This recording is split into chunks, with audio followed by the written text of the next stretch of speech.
Fiston, nous devons avoir une discussion à propos d'Internet. C'est ce que j'ai dit à mon fils lorsqu'il était sur son ordinateur. Il était en train de jouer à Minecraft sur un serveur public. Il était absorbé par le jeu, les yeux rivés sur son écran. On pouvait voir des lignes de conversation défiler sur le canal de discussion. Fiston, tu peux arrêter ton jeu quelques minutes ? Pour une fois, il a accepté de quitter le jeu et d'éteindre l'ordinateur. Il m'a demandé si j'allais encore lui raconter une de mes histoires ringardes. J'ai fait semblant d'avoir le cœur brisé, en lui faisant remarquer que d'habitude, il avait l'air de les aimer mes histoires ringardes. Il avait grandi en écoutant mes histoires qui parlaient d'enfants rencontrant des sorcières, des fantômes, des loups-garous, des trolls. Comme beaucoup de parents, j'ai utilisé ces contes pour en quelque sorte apprendre la prudence à mon fils.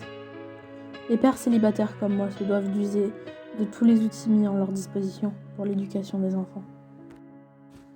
Il m'a gentiment dit que ça lui plaisait quand il avait 6 ans, mais que maintenant il avait grandi. Ça ne lui faisait plus peur, et qu'il trouvait même ça un peu stupide. Il m'a ajouté qu'il voulait bien en écouter une quand même, sur internet, mais seulement si je la rendais très effrayante. J'ai hésité un peu, mais il m'a rappelé qu'il avait 10 ans et qu'il n'était pas un froussard. Alors j'ai dit que j'allais essayer. On est descendu dans le salon et j'ai commencé à raconter l'histoire.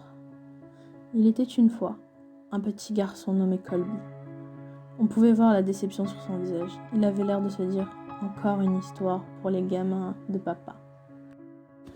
Colby s'était connecté à Internet et avait navigué sur plusieurs sites pour enfants. Au bout d'un moment, il avait commencé à parler avec d'autres enfants, via des jeux online ou sur des forums. Il s'était lié d'amitié avec un autre garçon de 10 ans, nommé Helper23. Ils aimaient les mêmes jeux vidéo, les mêmes séries, et rigolaient aux blagues de l'un et l'autre. Ils découvraient de nouveaux jeux ensemble. Après plusieurs mois d'amitié, Colby avait offert 6 diamants dans le jeu sur lequel il jouait alors. C'était un cadeau très généreux. L'anniversaire de Colby approchait à grands pas, et Helper23 voulait lui offrir un super cadeau dans la vraie vie. Colby avait pensé que ce ne serait pas grave s'il donnait son adresse à Helper23, à condition qu'il promette de ne pas le divulguer à des étrangers ou à des adultes.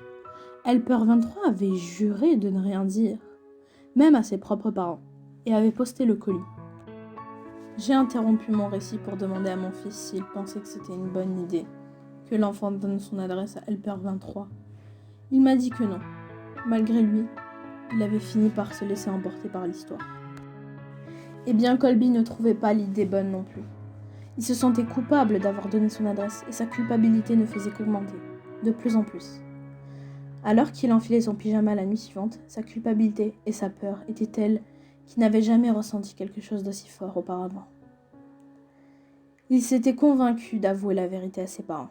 La punition serait dure, mais au moins, il aurait la conscience tranquille. Il s'est glissé dans son lit en attendant que ses parents viennent lui souhaiter bonne nuit. Mon fils savait que la partie effrayante allait venir. Malgré ce qu'il avait dit avant, il était quand même un peu angoissé et agrippait fortement mon bras. Colby entendait le moindre bruit de sa maison.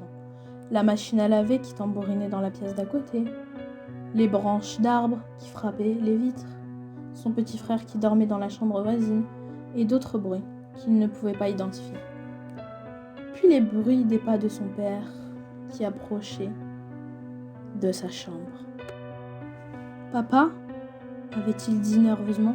« J'ai quelque chose à te dire. » Son père a alors passé la tête dans l'entrebâillement de la porte.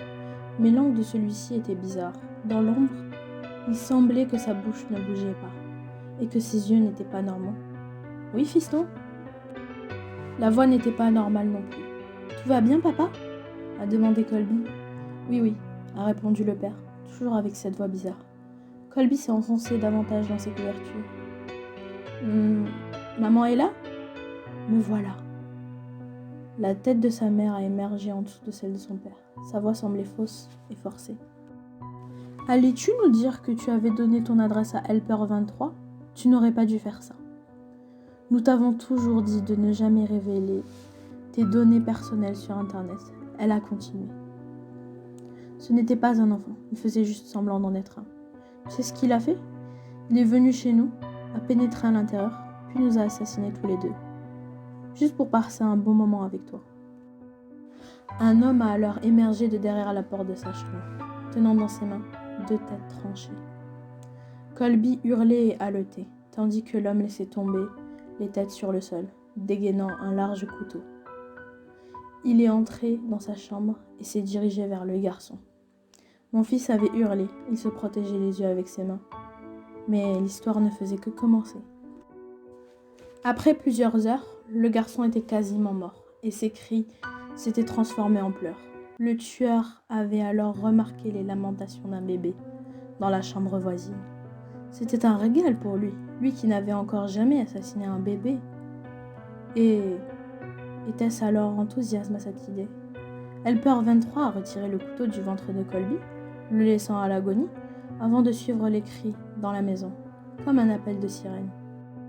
Dans la chambre du bébé, il s'est approché du landau et a pris le nourrisson dans ses bras. Il s'est dirigé vers la lumière pour mieux le voir.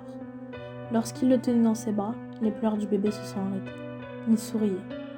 Helper 23 n'avait jamais encore tenu un bébé dans ses bras, mais il le berçait comme s'il avait fait ça toute sa vie. Il a essuyé ses mains ensanglantées sur une couverture afin qu'il puisse caresser la joue du bambin. « Hey, coucou toi !» La lueur de sadisme dans son regard s'était éteinte. Elle laissait place à un regard bienveillant et chaleureux.